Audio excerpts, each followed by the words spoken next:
കാട്ടാളൻ പിടപ്പിക്കുന്ന വേട്ടയ്ക്ക്. മോളിവുഡിലെ ഏറ്റവും വയലൻസ് നിറഞ്ഞ ചിത്രമായ മാർക്കോയുടെ വൻ വിജയത്തിനു ശേഷം ഷെരീഫ് മുഹമ്മദ് ക്യൂബ്സ് എൻ്റർടൈൻമെൻറ്റിൻ്റെ ബാനറിൽ നിർമ്മിക്കുന്ന ആൻ്റണി വർഗീസ് പെപ്പെ നായകനായി എത്തുന്ന ചിത്രമാണ് കാട്ടാളൻ. ഈ ചിത്രം ഒരുക്കുന്നത് പോൾ ജോർജാണ്.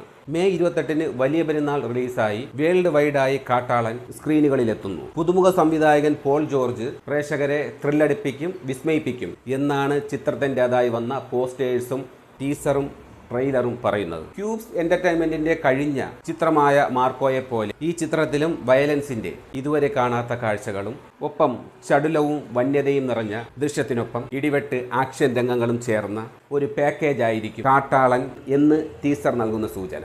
KGF ഉൾപ്പെടെയുള്ള ബ്രഹ്മാണ്ഡ സിനിമകൾക്ക് മ്യൂസിക്കും ബാക്ക്ഗ്രൗണ്ട് സ്കോറും ചെയ്ത രവി ബസ്രൂർ നമുക്കെല്ലാവർക്കും അറിയാവുന്നതുപോലെ സ്ക്രീനുകൾ പെടപെടപ്പിക്കുന്ന ചടുലത നിറഞ്ഞ ശബ്ദ വിന്യാസമാണ് അദ്ദേഹത്തിൻ്റേത്. ആ മാസ്മരികത കാട്ടാളനിലും നമുക്ക് പ്രതീക്ഷിക്കാം. കൂടെ കന്നഡയിൽ നിന്നുള്ള പ്രശസ്ത മ്യൂസിക് ഡയറക്ടർ അജനീഷ് ലോകനാഥും ചേരുന്നു. നീണ്ടുനിന്ന 140 ദിവസം ഷൂട്ടിംഗാണ് ഈ ചിത്രത്തിന് ഉണ്ടായിരുന്നത്. വിദേശ ലൊക്കേഷനായ തായ്ലൻഡ് ഉൾപ്പെടെ ചിത്രത്തിൻ്റെ ലൊക്കേഷനായിട്ടുണ്ട്. വോങ് പാക് എന്ന വിദേശ സീരീസിലൂടെ ശ്രദ്ധിക്കപ്പെട്ട പോങ് എന്ന ആന ഈ ചിത്രത്തിലുണ്ട്.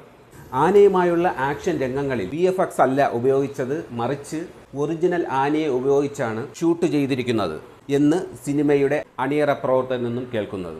മലയാളത്തിൻ്റെ അറിയപ്പെട്ട എഡിറ്റർ ഷമീർ മുഹമ്മദാണ് ഇതിലും എഡിറ്റിംഗ് ഡിപ്പാർട്ട്മെൻറ്റ് കൈകാര്യം ചെയ്യുന്നത്. മലയാളത്തിലെ താരങ്ങളും ഒപ്പം പാൻ ഇന്ത്യൻ താരങ്ങളും അടങ്ങിയ വൻ താരനിരയുള്ള കാട്ടാളൻ ബിഗ് ബഡ്ജറ്റിൽ പക്ക മാസ് ആക്ഷൻ രീതിയിൽ കിടിലൻ ത്രില്ലടിപ്പിക്കുന്ന ചടുലമായ ഫ്രെയിമുകളുടെ അകമ്പടിയോടെ ഹൈ ടെക്നിക്കൽ ക്വാളിറ്റിയിൽ ഒരു മാജിക്കൽ ദൃശ്യവിസ്മയമായിരിക്കും. ചിത്രത്തിൻ്റെതായി പുറത്തു വന്ന ട്രെയിലർ ട്രെൻഡിങ്ങിൽ വൻ മുന്നേറ്റമാണ് കാണിച്ചത്. Jungle beast theme, wild beast theme, ocean beast theme എന്നീ 3 മ്യൂസിക് ട്രാക്കിലൂടെയാണ് ട്രെയിലർ വന്നത്. പെടപെടപ്പിക്കുന്ന സംഗീതത്തിൻ്റെ അകമ്പടിയോടെ ചടുലമായ ഫ്രെയിമുകളും ചേർന്ന് ഒരു ഉത്സവ അന്തരീക്ഷം സൃഷ്ടിക്കുന്നു. വീഡിയോസ് കാണുമ്പോൾ നമ്മൾക്ക് ലാംഗ്വേജ് മാറ്റാവുന്നത് പോലെ കാട്ടാളൻ സിനിമയുടെ ട്രെയിലർ കാണുമ്പോഴും ബാക്ക്ഗ്രൗണ്ട് മ്യൂസിക് മുകളിൽ പറഞ്ഞ പോലെ 3 വ്യത്യസ്ത രീതിയിൽ മാറ്റിക്കാണാൻ കഴിയുന്ന തരത്തിൽ വന്ന ട്രെയിലർ ഇന്ത്യൻ സിനിമാ ചരിത്രത്തിൽ ആദ്യമായാണ് ഇങ്ങനെ എന്ന പ്രത്യേകത കൂടിയുണ്ട്.